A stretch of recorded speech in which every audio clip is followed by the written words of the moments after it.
Ça sent la bière de Londres à Berlin. Ça sent la bière Dieu qu'on est bien. La présentation en 4 parties, c'est d'une part l'histoire de la bière en général, d'autre part la fabrication de la bière à l'heure actuelle, et puis on terminera la partie historique sur l'histoire de la bière à Pont-à-Mousson et en Lorraine. Et puis la deuxième grande partie, si je puis dire, ou la quatrième séquence, ça sera la présentation de la brasserie de Pont-à-Mousson aujourd'hui, les brasseurs de Lorraine, et une dégustation de bière de Pont-à-Mousson. Et à partir donc de 8000 avant Jésus-Christ, la bière, la connaissance de la fabrication de la bière s'est diffusée dans toutes les directions. Et j'ai bien dans toutes les directions. Elle est arrivée en Mésopotamie, en Égypte, vers 7000, 6000 avant Jésus-Christ, donc très tôt. Et puis en Europe occidentale, vers 5000 avant Jésus-Christ. Saint-Colomban, c'est un moine irlandais qu'un bateau a amené par hasard sur les côtes bretonnes et qui a vécu donc en Bretagne, à Paris, en Haute-Saône, en Suisse et en Italie. Et Saint-Colomban, dans sa règle, donne les règles de fabrication et de consommation de la bière. Alors quand il y a des règles, les règles c'est une sorte de loi, c'est-à-dire qu'il y a aussi des amendes. Alors je vais en citer au moins une. Le moine qui renverse de la bière, par exemple, eh bien il est condamné à boire autant d'eau que de bière qu'il a renversée. Et on a un miracle qui était relaté 2 ou 3 ans après la mort de Saint-Colomban, donc c'est-à-dire c'est du direct presque. Un moine qui était appelé par le prieur alors qu'il remplissait les cruches pour le repas, comme le prieur l'appelait, il est monté aussitôt, et puis il s'est rendu compte qu'il a oublié de fermer le robinet. Donc il a commencé à calculer le nombre de litres d'eau qu'il allait boire. Et en redescendant, il n'y avait pas d'eau par terre, parce que là, il y a un miracle de Saint-Colomban, le robinet s'était fermé tout seul. Ça sent la bière Dieu qu'on est bien. Alors notre Saint Arnoux à nous, c'est un évêque de Metz qui a décidé de se retirer comme ermite dans les Vosges, au-dessus de Remiremont, ce qu'on appelle le Saint-Mont.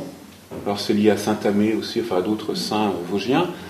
Et comme tout le monde, il a beau être saint, il est mort, il est décédé, et son successeur à Metz a décidé de faire revenir son corps dans la bonne ville de Metz. Et donc les pèlerins sont partis de Remiremont et ont descendu la vallée. Et alors là, le miracle s'est passé. Ça dépend des périodes et ça dépend aussi de la puissance des brasseurs. Certains disent à Charmes, d'autres disent à Champignelles. Disons qu'en 641, les 5000 pèlerins qui accompagnaient le corps de Saint Arnoux, un 18 juillet, donc période de canicule. On pourra revenir d'ailleurs sur la canicule, c'est important dans l'histoire de la bière. Pas parce que ça donne soif, mais pour d'autres raisons. Donc un 18 juillet, plus rien à boire, sauf une cruche de mauvaise bière. Donc les pèlerins, paraît-il, ont refusé d'avancer, parce qu'ils avaient chaud, ils avaient soif.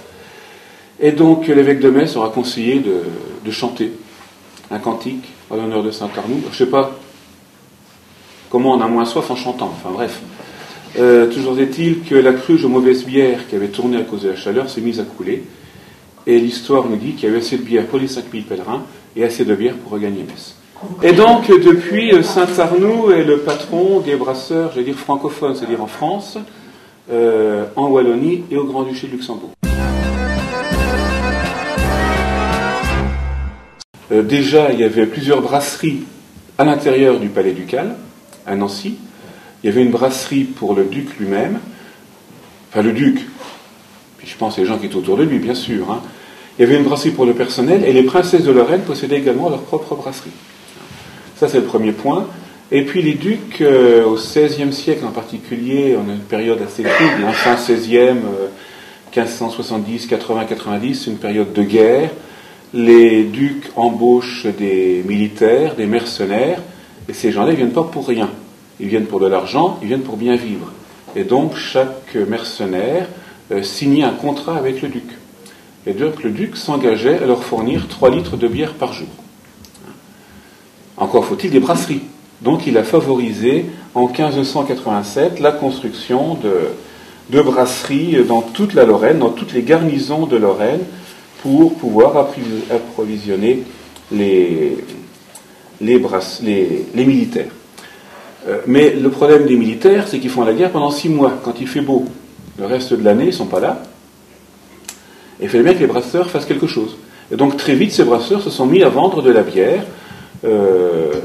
aux civils.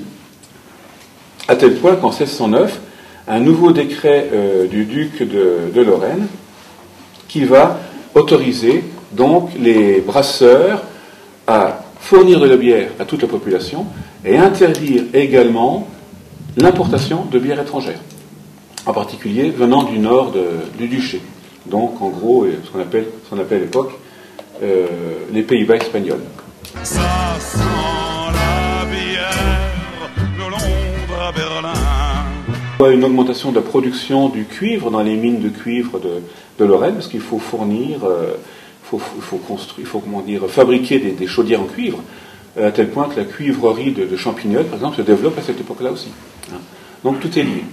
Et puis on arrive en 1608, des bénédictins anglais sont chassés d'Angleterre et se réfugient à Dieuloir. Le duc de Lorraine les accueille à Dieuloir, et ces bénédictins arrivent avec leurs connaissances, avec leur plan de houblon, et ils vont développer un nouveau type de bière qui était inconnu jusque-là en Lorraine, c'est-à-dire une bière fabriquée avec de l'eau de source, parce que la source existe toujours d'ailleurs sur Dieuloir, avec des houblons sélectionnés, avec une recette particulière, et on disait à l'époque que c'était la meilleure bière de Lorraine.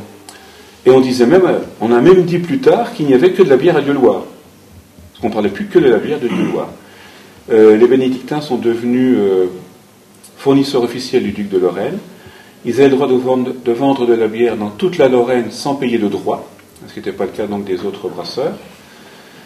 Et la bière lorraine, en fait, les brasseurs lorrains ont commencé à imiter cette bière-là. Ça sent la bière, Dieu qu'on est bien. C'est-à-dire depuis l'origine de la bière, donc depuis 8000 avant Jésus-Christ jusqu'en 1840, les brasseurs utilisent une variété de levure qu'on appellera plus tard Saccharomyces cerevisiae, levure de bière, qui est une levure qui fermente à température ambiante, qui fermente très vite, avec une bière qu'on peut boire pratiquement au bout de 3-4 jours. Mais une bière qui peut aussi vieillir, qu'on va mettre dans nos régions en particulier dans des caves au froid, et à laquelle on fera subir une fermentation de 80 jours, qu'on appellera donc au bout de ces 80 jours la bière de garde, avec ces deux déclinaisons, bière de Noël et bière de mars. Voilà, donc une brasserie fondée en 1838 qui s'est beaucoup modernisée, qui est devenue une brasserie de taille industrielle à la fin du 19e et au début du 20e siècle. Donc on voit bien sur la gravure, la partie malterie, la partie brasserie, les caves, les écuries, etc. Et elle a fermé en 1942, je dirais à la fois pour des raisons techniques, parce qu'il n'y a plus de matières premières, il n'y a plus d'énergie, il n'y a plus de carburant pour les véhicules, plus de personnel, puis aussi par obligation à cause de l'armée allemande. Ça sent la bière de Londres à Berlin.